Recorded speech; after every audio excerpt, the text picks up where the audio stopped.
Hello dear students, कैसे हैं आप सभी।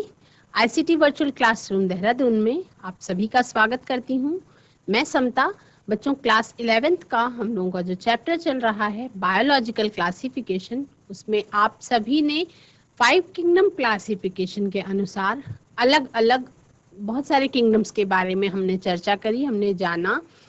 फंजाई के बारे में जाना हमने, ड्यूटेरोमाइसिटीज, एस्कोमाइसिटीज, फिर हमने फाइकोमाइसिटीज, इन सभी के बारे में जाना। किस तरीके से उसमें सेक्सुअल रिप्रोडक्शन होता है, उनका हैबिट कैसा है, हैबिटेट कैसा है, इन सब चीज़ों के बारे में जाना। आपने विरॉइड्स के बारे में जाना बच्चों, प्रियॉन्स के बारे में जाना। अब हमें चर्चा करनी है केवल वायरस के बारे में। उसके बाद किंगडम एनिमिलिया और किंगडम प्लांटी के बारे में हम केवल बिल्कुल इंट्रोडक्शन 2-2 लाइन का करेंगे, क्योंकि इन दोनों किंगडम्स पे पूरा का पूरा एक चैप्टर भी हम लोगों के पास है, chapter number 3 and chapter number 4। तो किंगडम एनिमिलिया और किंगडम प्लांटी के बारे में तो हम विस्तार से चर्चा करेंगे, अलग अलग चैप्टर्स में चर्चा करेंगे कि कितने जंतु और कितने पौधे हैं जो अलग अलग किस तरह से डिवाइड किए गए हैं, कौन कौन से क्लासेस में उनको रखा गया है। आज हम स्मार्ट बोर्ड की तरफ चलेंगे और बैक्टीरियोफेज वायरस के बारे में जानेंगे, एड्स के बारे में जानेंगे, इन्फ्लुएंजा के बारे में जानेंगे और पॉक्स विषाणु के बारे में जानने की कोशिश करेंगे। तो देखिए हम आज कितना कर पाते हैं। क्लास 11th हम लोगों का जो चैप्टर चल रहा है बच्चों, चैप्टर नंबर 2 बायोलॉजिकल क्लासिफिकेशन। आपको बताया गया था वायरस के बारे में। कल हमने क्या करी थी बात, वायरस के बारे में बात करी थी। वायरस क्या होते हैं, वायरस जिसे आप कहते हैं विषाणु। विषाणु शब्द को बोलते ही सीधा तात्पर्य आपको समझ में आता है कि विष के अणु, मतलब कुछ पॉइजनस सब्सटेंस है जो हमारे शरीर में पहुंच करके बहुत बड़ा नुकसान पहुंचा सकते हैं। ऐसे अणु क्या कहलाते हैं, विषाणु कहलाते हैं। और विषाणु क्या होते हैं बच्चों, सजीव और निर्जीव के बीच की कड़ी कहलाते हैं। विषाणु जो होते हैं वो लिविंग और नॉन लिविंग इन दोनों के बीच की क्या कहलाते हैं, कड़ी कहलाते हैं। क्यों? क्योंकि ये जब लिविंग सेल के अंदर पहुंच जाते हैं तब ये एकदम केवल एक ही प्रक्रिया करते हैं, और वो है रैपिड मल्टीप्लिकेशन की प्रक्रिया। वो बहुत तेजी से अपनी संख्या को क्या करते हैं, बढ़ाते हैं। बहुत तेजी से अपनी संख्या को क्या करते हैं, बढ़ाते हैं। उनके अंदर रिप्रोडक्शन होता है और बहुत तेजी से होता है, बहुत ज्यादा तेजी से होता है। इतनी तेजी से होता है कि वो मतलब बिल्कुल भर जाते हैं। अगर किसी सेल में पहुंच जाएं तो उस सेल को, होस्ट को खत्म करने में बहुत कम टाइम लगाते हैं, क्योंकि वो बहुत तेजी से क्या होते हैं, अपने आप को मल्टीप्लाई करने लग जाते हैं। बहुत तेजी से अपने आप को मल्टीप्लाई करते हैं और क्या करते हैं, होस्ट सेल को मार देते हैं या खत्म कर देते हैं। ठीक। विटिकर द्वारा सुझाए गए जो 5 किंगडम क्लासिफिकेशन था, उसमें बच्चों लाइकेन को और आकोशिक जीवों को, जैसे कि वायरस है आपका, विरॉयड है, प्रोसंक है जिसे आप प्रियॉन कहते हैं, इनको उल्लेख ही नहीं किया गया। जो 5 किंगडम क्लासिफिकेशन किया गया उसमें विषाणुओं का कहीं कोई उल्लेख नहीं था, लेकिन है विषाणु, है ना। तो अब आप सबको पता है कि कभी जुकाम आता है, वायरल फीवर, इस समय के मौसम में सबसे ज्यादा क्या चल रहा है, वायरल फीवर चल रहा है, वायरल चल रहा है। कभी फ्लू होता है, जुकाम होता है। तो ये वायरस ही होते हैं जो हम लोगों को क्या करते हैं, इन्फेक्ट कर देते हैं। तो वायरस का नाम वर्गीकरण में तो है नहीं, क्योंकि ये बच्चों वास्तविक जीवन नहीं है। विषाणु जो है ये कैसे हैं, आपका वास्तविक जीवन, या जिसे आप ट्रू लाइफ कहें, एकदम सजीव कहें, ऐसा नहीं है। कैसे हैं ये सजीव और निर्जीव के बीच की कड़ी है। अगर हम ये मानते हैं कि जो सजीवों की सेल वॉल, मतलब कोशिका संरचना होती है, उसके अंदर सेल पाई जाती है, तो वायरस क्या है, उनके अंदर कोई सेल नहीं पाई जाती है। वायरस जो होता है उसकी संरचना सजीव कोशिका के बाहर कैसी होती है, एकदम रवेदार या क्रिस्टल के रूप में होती है। और जब ये कोशिका को इन्फेक्ट कर देते हैं, जब ये कोशिका को संक्रमित कर देते हैं, तब फिर ये जो होस्ट सेल होती है उसकी मशीनरी का यूज करते हैं बच्चों। मतलब इनके अंदर खुद तो कोई काबिलियत होती नहीं है, तो ये क्या करते हैं कि सेल को इन्फेक्ट कर देते हैं, और जैसे ही ये सेल को इन्फेक्ट करते हैं तो इन्फेक्ट करने के बाद ये उस सेल के अंदर मौजूद सारे मशीनों का यूज करके क्या कर देते हैं, अपने आप को क्या करने लग जाते हैं, रेप्लिकेट करने लग जाते हैं, और बहुत तेजी से रेप्लिकेट करना शुरू कर देते हैं।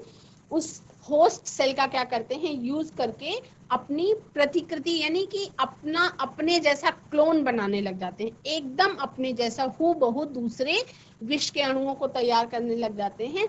और वो इतना रैपिड मल्टीप्लिकेशन होता है कि उस रैपिड मल्टीप्लिकेशन के कारण, एक सेल है उसमें वायरस ने इन्फेक्ट किया, तो वो इतना तेज मल्टीप्लिकेशन करते हैं, अपनी संख्या को इतना तेज बढ़ाते हैं बच्चों कि जिस सेल पर वो परजीवी होते हैं, जिस सेल को वो इन्फेक्ट करते हैं, उस सेल को खत्म करने में बहुत कम टाइम लगाते हैं, या आप कह सकते हैं कि होस्ट सेल को वो तुरंत मार देते हैं, और उसके बाद फिर दूसरे सेल पे पहुंच जाते हैं, फिर तीसरे सेल पे, और इस तरह से इन्फेक्शन बहुत तेजी से फैल जाता है।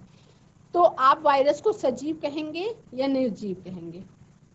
वायरस का मतलब आप सबको पता है कि विषाणु यानी कि विष के अणु, या आप ये कह सकते हैं कि वायरस का मतलब है आपका विषैला तरल, पॉइजनस फ्लूइड। विषाणु का क्या मतलब है? पॉइजनस फ्लूइड,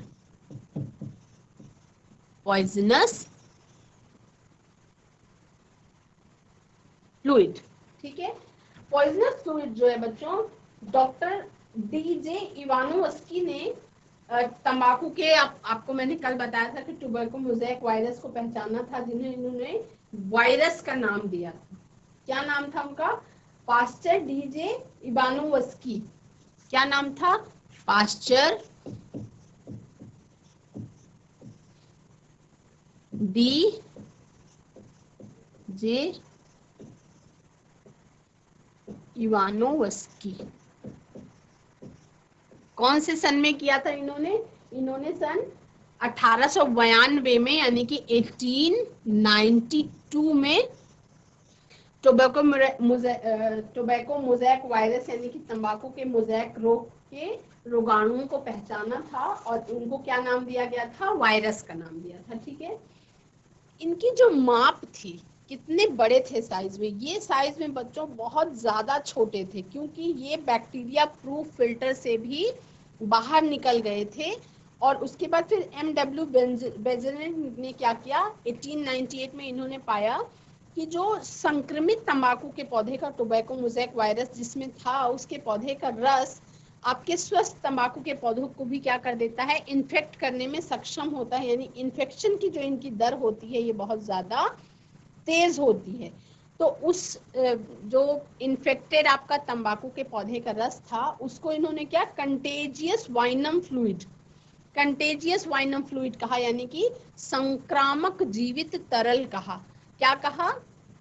अब वो पौधे के रस में मौजूद है अगर वायरस, तो वो क्या हुआ, संक्रामक जीवित तरल है। जैसे कि मान लीजिए मान लीजिए मुझे वायरल हो गया है, तो मेरे नाक में या मेरे श्वसन नलिका में जो भी तरल पदार्थ है वो कैसा है, वो संक्रामक हो चुका है। ठीक है, उसके अंदर वायरस का अटैक हो चुका है, तो वो संक्रामक है। तो इसीलिए छींकते या कफ करते समय हमेशा ही क्या करना चाहिए, टिश्यू पेपर का यूज करना चाहिए, और उसके बाद उसको फोल्ड करके कवर करके डस्टबिन में थ्रो करना चाहिए। और बहुत ज्यादा इस समय पे हाइजीन मेंटेन करने की जरूरत होती है। जो बीमार हैं खास तौर पे उनको मास्क का प्रयोग बहुत अच्छी तरह से ज्यादा करना चाहिए। इससे क्या होता है कि वायरल इन्फेक्शन को फैलने से रोका जा सकता है। अगर दोनों ही लोग, मतलब अगर सभी लोग मास्क का यूज करें तो उसके चांसेस बहुत कम होते हैं फैलने के। लेकिन अगर मान लीजिए जो बीमार है उसका तो मास्क का यूज करना बहुत ज्यादा जरूरी है। और स्नीजिंग करते समय या कफिंग करते समय, खांसते समय या छींकते समय, या आप तेज तेज से अगर बात भी कर रहे हैं बच्चों, तो बात करते समय भी क्या होता है, आपके मुंह से थूक के कुछ कण हैं ऐसे जो बाहर निकलते हैं, स्पिट आउट हो जाते हैं, और वो अगर किसी दूसरे व्यक्ति के श्वास के रास्ते से अगर वो शरीर के अंदर पहुंच जाए तो वो दूसरे व्यक्ति को भी क्या कर सकते हैं, इन्फेक्ट कर सकते हैं। तो इस जो क्रिस्टल होता है विषाणु का, इसमें क्या होता है, मुख्यतः प्रोटीन होता है। ठीक। ये होस्ट सेल के बाहर क्या होते हैं, निर्जीव होते हैं, यानी कि निष्क्रिय होते हैं। वायरस कैसे होते हैं, होस्ट सेल के बाहर निष्क्रिय होते हैं, और वायरस क्या है, अविकल्पी परजीवी हैं।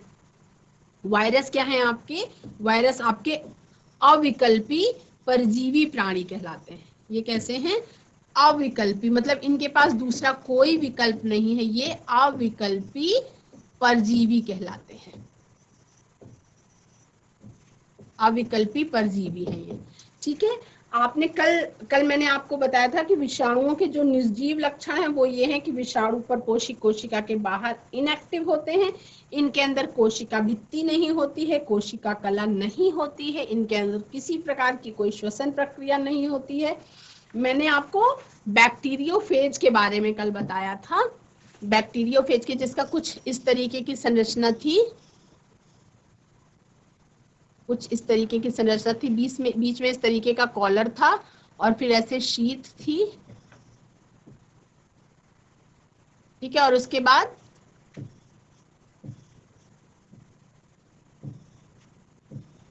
इस तरीके की संरचना थी बैक्टीरियोफेज। इसका क्या बहुत कॉम्प्लेक्स स्ट्रक्चर होता है बच्चों, इसका स्ट्रक्चर बहुत कॉम्प्लेक्स स्ट्रक्चर होता है बैक्टीरियोफेज का। और बैक्टीरियोफेज किसे कहते हैं, बैक्टीरियोफेज को आप साधारण भाषा में जीवाणु भोजी कहते हैं, मतलब ऐसा वायरस जो बैक्टीरिया का भक्षण कर लेता होगा, ऐसे वायरस को आप क्या कहते हैं, बैक्टीरियोफेज वायरस कहते हैं या जीवाणु भोजी कहते हैं। इसमें क्या होता है, सबसे ऊपर की तरफ इसके अंदर जेनेटिक मटेरियल भरा हुआ होता है। ठीक है, ये इसका टेल होता है, ये शीथ होती है बच्चों, और ये कॉलर होता है। ठीक है, इस जगह पे बेसल पार्ट मौजूद होता है। तो ये क्या है, कॉम्प्लेक्स स्ट्रक्चर है आपका बैक्टीरियोफेज का, यानी कि जीवाणु भोजी का। ठीक है, इस तरह से ये क्या करता है कि बैक्टीरियोफेज जीवाणु की सतह से चिपकता है और उसके बाद फिर उसका सिर अपना ये है न्यूक्लियो कैप्सिड में घुसा देता है, और उसके बाद जो डीएनए होता है वो प्रोटीन टूट करके क्या करता है, इसका जो अनुवांशिक पदार्थ है, ये क्या है, इसका जेनेटिक मटेरियल है। तो सारे जो भी विषाणु हैं बच्चों, इसमें क्या है, केवल और केवल स्पेसिफिक जेनेटिक मटेरियल ही मौजूद होता है, और यही इन्फेक्शन करने में हेल्प करता है, या यही होस्ट सेल को क्या कर देता है, इन्फेक्ट कर देता है। प्रोटीन के अलग अलग आवरण से ढका हुआ होता है, और यही जो है वो संक्रमण के लिए उत्तरदायी होता है। कौन, आपका ये पाया जाने वाला अलग अलग वायरस में पाया जाने वाला जेनेटिक मटेरियल, यही संक्रमण के लिए क्या होता है, उत्तरदायी होता है। ठीक है, दो भागों में बटा हुआ होता है, ऊपर वाले भाग को आप हेड कह सकते हैं और नीचे वाले पूरे भाग को आप टेल कह सकते हैं, जिसको अलग अलग भागों में बांट दिया गया है। तो इस तरह से बच्चों ये तो बात हो गई बैक्टीरियोफेज की। हम बात करेंगे एड्स विषाणु के बारे में। एड्स, कभी कभी क्या है, एड्स का फुल फॉर्म लिखने को भी आता है, एक्वायर्ड इम्यूनो डिजीजेस सिंड्रोम। क्या है, एक्वायर्ड इम्यूनो डिजीजेस सिंड्रोम। ये क्या है, HIV। एड्स कैसे होता है, HIV वायरस के द्वारा। एड्स कैसी बीमारी है, आप सबको पता है कि एड्स एक लाइलाज बीमारी है। एड्स एक लाइलाज का मतलब बच्चों ऐसी बीमारी जिसका कोई इलाज नहीं है, मृत्यु ही लास्ट इसका इलाज है। एड्स एक लाइलाज बीमारी है। किस तरह से हो सकती है ये बीमारी है, ये अगर मतलब प्रोटेक्टेड सेक्स ना किया जाए तो ये एड्स हो जाता है, और ये इसका कोई इलाज नहीं है। तो इसलिए हमेशा ही जब से ये एड्स आया है, अब ये कह सकते हैं कि एड्स जब से समझ में आया है लोगों को कि एड्स नाम का भी कोई रोग होता है, इसमें HIV वायरस पाया जाता है, तो इसमें क्या है बच्चों कि इसके लिए इसका जो वायरस है ये क्या करता है, इन्फेक्ट करता है। ये एक प्रकार का रेट्रो वायरस है। HIV क्या है, ह्यूमन, इसको क्या कहते हैं, ह्यूमन इम्यूनो डिफिशियंसी सिंड्रोम। क्या है, ह्यूमन इम्यूनो डिफिशियंसी सिंड्रोम। इसको ह्यूमन इम्यूनो डिफिशियंसी वायरस भी कहते हैं। तो ठीक है, ये जो है ये एक प्रकार का रेट्रो वायरस है। ये कैसा है? एक प्रकार का रेट्रो वायरस है। इसमें क्या होता है, जो इसका आरएनए है वो सिंगल स्ट्रैंडेड होता है। इसके अंदर क्या होता है? सिंगल स्ट्रैंडेड आरएनए पाया जाता है। सिंगल स्ट्रैंडेड आरएनए मतलब डीएनए का स्ट्रक्चर किस तरह होता है? कुछ इस तरीके का स्ट्रक्चर होता है ना डीएनए का। तो ये कैसा होता है? ये सिंगल स्ट्रैंडेड होता है। तो इसलिए फिर जो ह्यूमन बॉडी होती है, ह्यूमन बॉडी इसको अच्छी तरह से समझ नहीं पाती या जान जाती है, पहचान नहीं पाती है, जान जाती है कि ये दोस्त नहीं है, दुश्मन है ना। सिंगल स्ट्रैंडेड आरएनए इसमें पाया जाता है। और मनुष्य की कोशिका में पहुंचने के बाद इस वायरस का जो आरएनए है बच्चों, वो रिवर्स ट्रांसक्रिप्टेज एंजाइम से डीएनए सिंथेसिस स्टार्ट कर देता है। मतलब वायरस किस तरह से इन्फेक्शन करता है बच्चों, वो अभी भी मनुष्यों के समझ में बहुत अच्छी तरह से नहीं आया है। उस पर क्या चल रही है? लगातार रिसर्च चल रही है। मनुष्य की कोशिका में पहुंचने के बाद ये क्या करता है? HIV मनुष्य की कोशिका में पहुंचने के बाद क्या करता है? मनुष्य की कोशिका में पहुंचने के बाद जो इस विषाणु का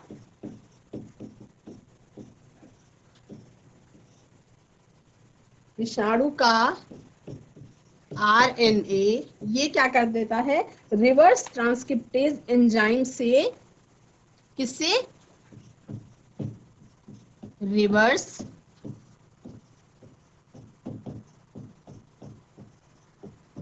ट्रांसक्रिप्टेज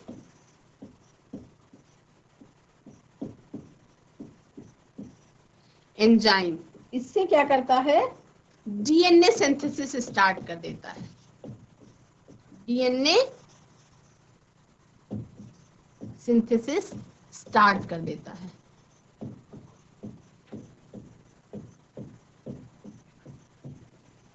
कुछ इसकी संरचना कुछ ऐसे गोल सी संरचना होती है बच्चों, बनाना तो चित्र बहुत मुश्किल है। कुछ इस तरीके की संरचना होती है और इसके अंदर क्या होता है? डीएनए मटेरियल, इसका जो सिंगल स्ट्रैंडेड आरएनए है, ये जेनेटिक मटेरियल इसका भरा हुआ होता है और ये इन्फेक्टेड कर देता है। यहाँ इसके अंदर इस तरीके से जेनेटिक मटेरियल भरा हुआ होता है। और जेनेटिक मटेरियल इसका क्या होता है? Single stranded RNA, single stranded RNA. ठीक है, जब ये डीएनए सिंथेसिस स्टार्ट कर देता है तब क्या करता है? डीएनए परपोषी कोशिका के डीएनए के साथ जुड़ जाता है। क्यों? इसको, वायरस को पता है कि मनुष्य के अंदर क्या है? डीएनए है और इसके पास क्या है? सिंगल स्ट्रैंडेड आरएनए है। तो ये रिवर्स ट्रांसक्रिप्टेज एंजाइम के द्वारा क्या करता है? डीएनए की सिंथेसिस स्टार्ट कर देता है। और ये कहें कि मनुष्य की कोशिकाओं को बेवकूफ बना करके, उल्लू बना करके ये कोशिश करता है उसकी ही डीएनए से क्या होता है? अपने आप को जोड़ने लग जाता है, इंटीग्रेट कर देता है। और उसके बाद फिर डीएनए, ये विषाणु डीएनए जो होता है, अब पहले ये आरएनए के रूप में था, सिंगल स्ट्रैंडेड आरएनए के रूप में, इसने अपने आप को रिवर्स ट्रांसक्रिप्टेज एंजाइम से क्या किया? डीएनए सिंथेसिस कर लिया। अब उसके बाद वो डीएनए मनुष्य के डीएनए से जुड़ करके क्या होता है? होस्ट डीएनए का यूज करके जो प्रोटीन निर्माण करता है, ठीक, प्रोटीन का सिंथेसिस करने लग जाता है। और उसके बाद जो वायरस होता है वो परपोषी कोशिका से मुकुल के रूप में गुणित होकर के, मल्टीप्लाई होकर के बाहर आते हैं बच्चों। और उसके बाद फिर वो दूसरे सेल को इन्फेक्ट करते हैं, तीसरे सेल को, या आप कह सकते हैं पूरे शरीर में वो इन्फेक्शन फैल जाता है। तो इस तरह से वो इन्फेक्शन को फैला देते हैं। और एड्स आप सभी को पता है कि एक लाइलाज बीमारी है। तो और ये कैसी है? एक सेक्सुअली ट्रांसमिटेड डिजीज है। ये कैसी है? सेक्सुअल ट्रांसमिटेड डिजीज है। तो जब से एड्स के बारे में पता चला था, आज के मतलब इसके पहले हम लोग के बचपन में ये रोग का नाम नहीं सुना जाता था, लेकिन अब आजकल भी थोड़ा सा कम है। आजकल तो केवल कोरोना वायरस का ही नाम सुनने में आ रहा है, लेकिन 10-15 साल पहले क्या हुआ था कि एड्स के लिए स्पेशल मेडिकल क्लिनिक्स खोल दिए गए थे हॉस्पिटल्स में। इसके लिए बहुत ज्यादा काउंसलिंग होने लग गई थी कि किस तरह से इसको फैलने से रोका जाए, क्योंकि ये एक ऐसी बीमारी थी जिसका कोई इलाज ही नहीं था। तो इसमें क्या होता है, बच्चों की स्पेसिफिक कोई सिम्टम नहीं होता, लेकिन यह है कि पूरे सिस्टम को ये बिगाड़ करके क्या करता है, रोगी को खत्म कर देता है, जो एड्स नाम की बीमारी होती है। उसके बाद फिर आपका एक वायरस है इन्फ्लुएंजा विषाणु। कौन सा है? इन्फ्लुएंजा।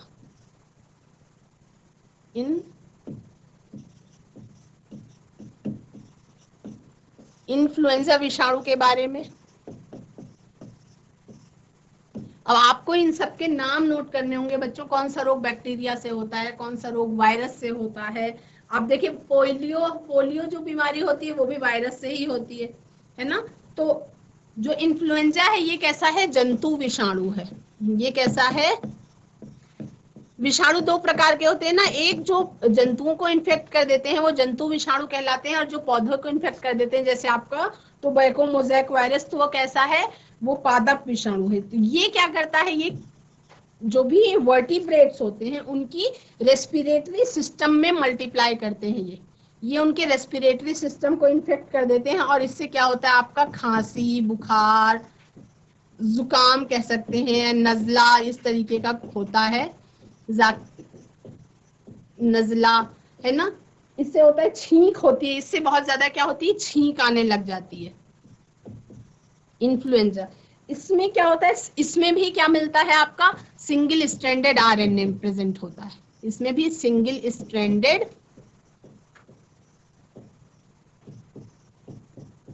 आरएनए प्रेजेंट होता है। और जितने भी विषाणुओं में सिंगल स्ट्रैंडेड आरएनए प्रेजेंट होता है बच्चों, ये बहुत खतरनाक होते हैं। ये क्या करते हैं, शरीर में पहुंच करके डीएनए की तरह रेप्लिकेशन करने लगते हैं, डीएनए की तरह सिंथेसिस करके फिर क्या करते हैं, आप ये बोले कि अपने होस्ट सेल को ही ये क्या करते हैं, बेवकूफ बना करके और उसी से जुड़ करके फिर उसके बाद नुकसान पहुंचाते हैं, और बहुत तेजी से क्या करते हैं, ये फैल जाते हैं। पॉक्स विषाणु, पॉक्स वायरस पाया जाता है, आपका तंबाकू का मोज़ेक वायरस पाया जाता है, एक आपका पॉक्स वायरस भी पाया जाता है। ये कैसा होता है, ये बड़े आकार का होता है और सबकी तुलना में इसमें डीएनए और प्रोटीन के अलावा आपका फैट भी मिलता है। इसमें डीएनए और प्रोटीन के अलावा क्या मिलता है, फैट भी मिलता है। इसमें फैट भी प्रेजेंट होता है, ठीक है। और इसका जो डीएनए होता है ये डबल स्ट्रैंडेड होता है, डबल स्ट्रैंडेड होता है। तो यू हैव टू लर्न, आपको ये चीजें बच्चों लर्न करनी पड़ेंगी। इसका कोई टिप्स नहीं है मेरे पास कि कोई जुगाड़ नहीं है इसमें कि आपको अपने आप ये याद हो जाएगा। इसको आपको लर्न करना पड़ेगा। जो डायग्राम्स है उसको अच्छी तरह से बना करके प्रैक्टिस करनी होगी, और उसके बाद आप उसको लेबलिंग करना आपको उसका अच्छी तरह से आना चाहिए। बच्चों आज की क्लास में हम लोगों का जो वायरस वाला टॉपिक था वो कंप्लीट हो गया है। आपको विराइड्स, प्रियॉन्स और आपने वायरसेस के बारे में जाना, एड्स के वायरस के बारे में जाना आपने। और इस समय जो परिस्थितियां चल रही हैं उसमें तो केवल वायरस के बारे में ही पूरी दुनिया जान रही है। तो आपको क्या करना है, हाइजीन मेंटेन करना है, मास्क का यूज करना है, हमेशा अपने हाथों को साबुन से धोते रहना है। सादे पानी से धोने पर क्या होता है, इसका जो प्रोटीन का खोल होता है वो नष्ट नहीं हो पाता है, तो इसलिए वायरस एज इट इज बना रहता है और वो किसी को भी इन्फेक्ट कर सकता है। तो वायरस से बचने का एक ही तरीका है कि साबुन से आप अपने हाथों को समय समय पर धोते रहें, अपने आप को स्वस्थ बनाए रखें, आप सभी खुश रहें और अपनी पढ़ाई अच्छे से करते रहें। आप सभी का दिन शुभ हो। Have a nice day, take care, bye bye.